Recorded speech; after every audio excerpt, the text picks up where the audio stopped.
Hello दोस्तों, आप सबों को स्वतंत्रता दिवस के पूर्व संध्या पर हार्दिक शुभकामनाएं। आपको पता है कि हमारी आज़ादी की काफ़ी लोगों ने खून बहाए तब जाके हमें आज़ादी मिली।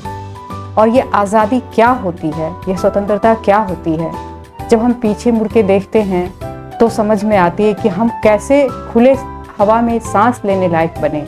सदियों से जो गुलामी की बेड़ियां हमें जकड़ी हुई थी, उससे हम आज़ाद हुए। और आप सोचिए कि इतने लोगों ने जो आज़ादी के लिए जी जान से प्रयत्न किया और हमें आज़ादी दिलाई, उनको उस संध्या पे कैसा लग रहा होगा, कितना महसूस कर रहे होंगे जब हम आज़ाद हुए। ये जो हमारा फीलिंग है, ये जो हमारी अंदर आत्मा की चाहत थी वो पूरी हुई और ये हमने हासिल किया। इसमें कोई दो मत नहीं है कि इसके लिए हमने बहुत संघर्ष किया, बहुत लंबा संघर्ष किया। और जो सदियों से हमें गुलामी की बेड़ियों में जो जकड़े हुए थे, उनसे हम आज़ाद हुए। तो आज पूर्व संध्या पर मुझे भारत के प्रथम प्रधानमंत्री स्वर्गीय जवाहरलाल नेहरू जी की ये जो पंक्ति याद आती है, जो उन्होंने कहा था अपने स्वतंत्रता दिवस के, जब वो रात में जब हम लोग को आज़ादी मिलने वाली थी उस समय कहा था। उसका था भाग्य से मुलाकात, यानी ट्रस्ट विथ डेस्टिनी।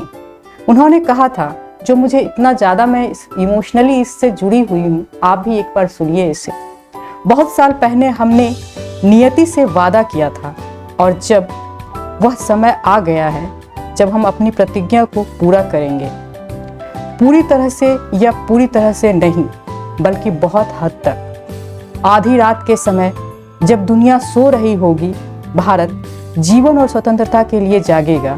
एक क्षण आएगा जो इतिहास में बहुत कम आता है, जब हम पुराने से नए की ओर कदम बढ़ाते हैं, जब एक युग समाप्त होता है और जब एक राष्ट्र की आत्मा जो लंबे समय से दमित थी को अभिव्यक्ति मिलती है। ये जो पंक्तियां हैं, आप इनसे समझ सकते हैं कि ये जो हमारे अंदर जो भावना थी कितनी रही होगी उन लोगों का जिन्होंने आज़ादी में, जो उन्होंने संघर्ष में भाग लिया। आज 2024 है, शायद हम इनको इस बात को भूल चुके हैं कि ये लंबा संघर्ष क्या था। लेकिन हमेशा याद रखिए कि आज़ादी और स्वतंत्रता से बढ़कर कुछ नहीं होता है। और एक देश जब गुलाम होता है तो वहाँ की क्या परिस्थितियाँ रही होंगी, आज हम उस पीढ़ी से बहुत आगे निकल चुके हैं। लेकिन इस बात को हमेशा याद रखना चाहिए कि हमारा देश जो है आज है जहाँ, उससे बहुत आगे ले जाना है हमें। और इसके लिए जब हम सारे लोग, एक देश के सारे लोग से मिलके जो राष्ट्र बनता है हमारा, उसमें हम सब मिलके आगे बढ़ेंगे।